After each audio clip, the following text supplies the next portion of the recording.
Hi there, thank you so much for joining me today. This video is hopefully part of a new series that I want to start, and if you want to join, you're more than welcome to do so. I would love more people to join in on this type of video.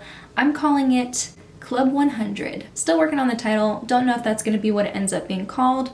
100 Plus Club. I'm not sure. If you have any better ideas, I'm sure you guys are much more creative than I am. So if you think of a better idea, let me know. But basically, every once in a while, I'm going to put up a video and I'm going to highlight 15 products that I know I've used at least 100 times. It'll be kind of like a favorites video, but they're workhorse products, products I always reach for, especially outside of project pans. And they're just products that I love using. I love them enough that I've used them over 100 times. One of the perks of tracking the majority of the products that I use on a regular basis, tracking how many uses it takes to finish them for my how long does it take to use it makeup series, is I really do get to see the numbers. I get to see the facts. Sometimes it feels like you've been using a product for forever, but then when you track it, you realize, oh, I've only used this like 10 times. Or, oh, I don't use this as much as I think, but then you look back and you're like, wow, I've used this like 110 times. So it really takes my memory and any human error out of it when I'm actually tracking every day what I use. And I really want to just share those numbers with you. I do want to keep the majority of the products that I use in project pans out of this. There are some products that I like well enough, but I want to finish them before they expire. It's typically why I have project pan projects. And these ones, I try to keep them out of project pans, and they're just ones that I reach for on my own, with my own will. I use makeup pretty much every day, and there are a lot of products that I like and I want to talk about in a video, and I think this is a really great way for me to highlight and do some honorable mentions. So let's get started. I have two eyeshadow palettes here. They're the only eyeshadow palettes that I've used 100 plus times so far. And the first one is the Tarte in Bloom palette. And I've hit pan on 4 shades so far. And this is currently in my Pan Those Eyeshadows project, but even before that, it was a palette that I loved using and I reached for all the time. Hitting pan on a shadow in this palette is not easy to do. The pans are very deep, and it doesn't take much to get the pigment that you want from them, so you don't have to really dig into them. They're not super powdery. Some eyeshadows obviously are easier to hit pan on than others. These ones I don't think are that easy, not for me at least. I just really enjoy this palette. It smells like chocolate. I was able to get it on half off during an Ulta 21 Days of Beauty sale, I think in 2018, and I've just really been loving it ever since. This is something that I've used over 100 times, and I know that for a fact. So I don't have my contacts in, so I'm trying to figure out if I'm even in focus. Hopefully I am. Next eyeshadow palette, probably no surprise to you, is the Anastasia Beverly Hills Modern Renaissance palette. I've hit pan on 7 shades, so half of the shades in here have pan on them. And I did have this in a project pan a couple years ago, I think back in maybe 2017, and I really just wanted to play with it more. It was something that was in my collection and I was focusing on other stuff, and I felt like this was getting left behind. So I did have it in for a couple months, but I don't really count that because even outside of that project pan, I've still used this over 100 times just from me reaching for it because I want to use it. And I do really like the formula. This is something I could see myself repurchasing down the line. I've had it for, I think I bought it at the very end of 2016. So I've had it for maybe 2.5 years now. And I don't think the formula is that different for me. It still performs nicely. Every time I dig into it, I love the looks I create.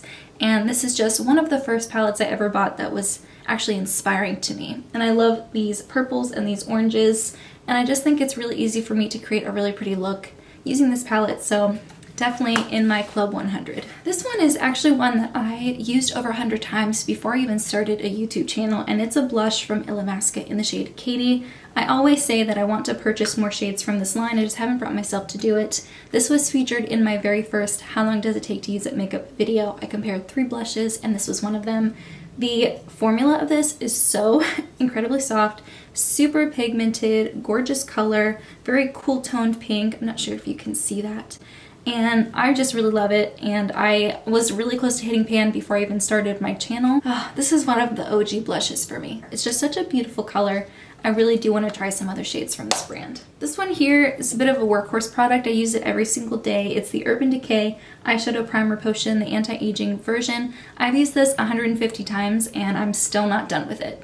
That's how good of a value this is for your money. This is just a little wand and there's some product on it and you use it as an eyeshadow primer, and I think it works really nicely. It doesn't dry out my lids, it doesn't make them look creepy or gross, but I do feel like it holds onto eyeshadows to make them last a little bit longer. Definitely a really good product, definitely something I'd buy again. Another one here is crumbling and falling apart. It's the Kevyn Aucoin contour palette powder. This one technically was in a project pan, but only because I could not for the life of me remember to actually use contour on a regular basis. It was always like a special occasion product for me because I did spend a lot of money on it, and I figured, listen, I need to enjoy it fully. I need to use it more often in order to get my value for my money. So I did put it in a project pan so I could use it every day, but really I didn't need to do that. It's a lovely product. It doesn't repress well, or maybe I just didn't do it correctly. It's a little bit crumbly right now. Hopefully I can salvage it because it is a really lovely product.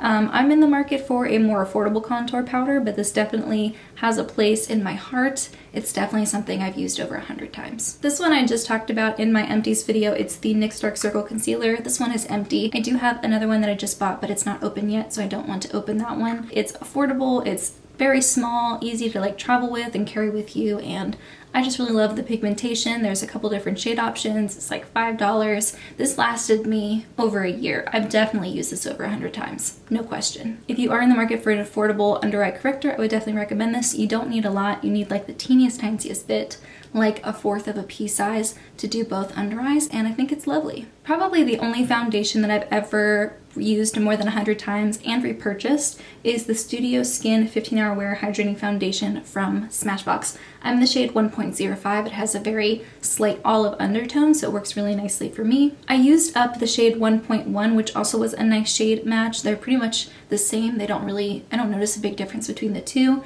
I'm more than halfway done with this one. I use this on brides whenever I do wedding makeup, which isn't all the time, but it is a really nice wedding makeup type of foundation, especially if they already have really good skin and they don't want anything too heavy. Use this on a regular basis. I don't even have to try to use it up. I do talk about how many pumps you can get out of this in a how long does it take to use it makeup video, so I'll have that either linked in the description box or in the cards. Beautiful shade range. 36 bucks for an ounce isn't too bad. The packaging is really nice. It's in a glass bottle, and I just really love using it. I'm wearing it today. This one's probably no surprise. It's the Essence Lash Princess Mascara. I've gone through quite a few bottles of this. It's $5.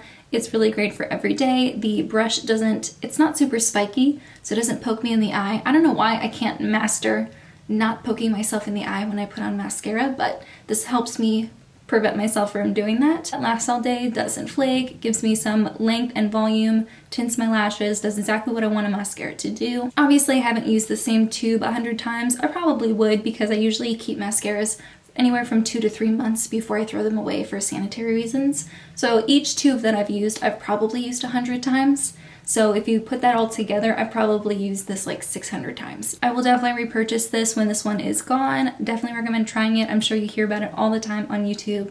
It has that reputation for a reason. The next one probably won't be a surprise. Again, it's the Urban Decay All Nighter Setting Spray. I usually buy these in duos during the holidays. I've gone through quite a few bottles of these over the years. It's wonderful to make my makeup last longer. It's really great for special occasions. It takes down the powdery look. I like to use this right at the end before I put on my mascara. I will definitely keep buying these, especially during the holidays when I can get the duos for a really good deal. This one, I can't even tell you how many bottles I've gone through. It's the NYX Stripped Off Micellar Water. This is like $6 or $7 for this giant 13-ounce bottle. I only use it to remove my eye makeup. It's lovely for that. It's not greasy, it doesn't leave any residue, it doesn't bother my eyes, it doesn't have any weird fragrance or scent to it, it doesn't irritate me in any way, and it gets everything off with very little effort, so it's very gentle. I cannot recommend this enough. It's one of my favorite micellar waters I've ever tried. I did an entire video testing a bunch of different micellar waters that were affordable and cruelty-free, and this was the clear winner. It's fantastic. I usually get it when it's half off on the NYX website for like $3.50. Fantastic value. All right, down to the last 5.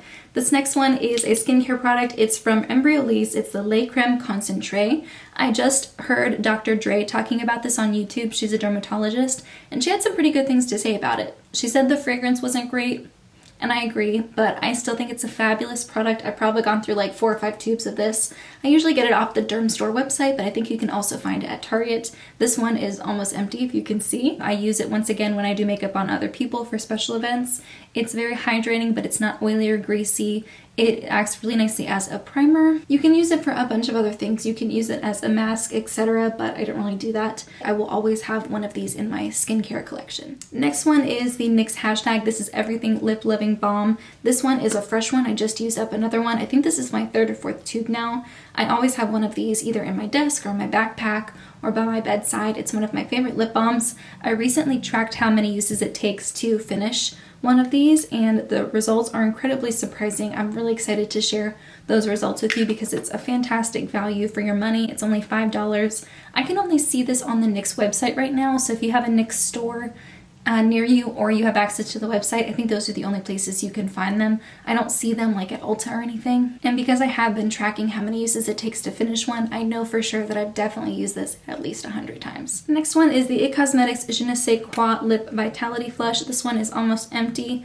This one is currently in a project pan, and the only reason for that is because I lost this for like 8 months and I want to make sure I use every last bit of it before it expires. So I'm like really scared of lip products expiring before I can use all of them up. It's the reason I only own like 3 bullet lipsticks. This leaves a very nice like pink lip tint on your lips. It's very hydrating. It's a very luxurious velvety balm. It is $20 on the Ulta website, so it is pretty steep. There are other shades I want to try. Je ne sais quoi is a little bit pink, but I think I want to try Damsel. I think that's a little bit more of like a nude pink.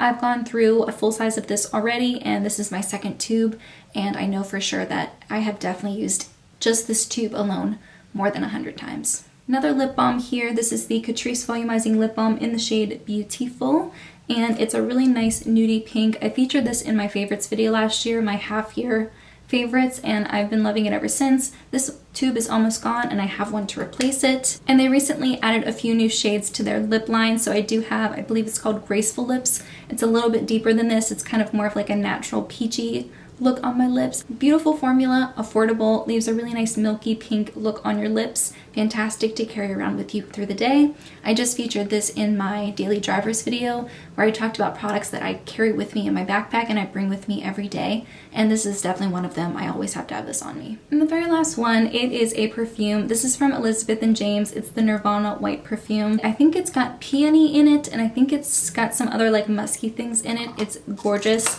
It's a little bit musky, but still, I guess, traditionally feminine, you would say. I love the packaging. It just looks so cool. Ugh. This keeps going in and out of stock on Ulta's website. I'm having trouble finding it anywhere else. If I could get the 3.4 ounce bottle, I would. I worry that this might be getting discontinued. I'm not entirely sure. I really hope not, because it's one of my favorites. I have used up an entire bottle before, as well as a couple minis, and I just think it's so lovely. Definitely something I've used over 100 times. So those are the products that I am initiating into Club 100.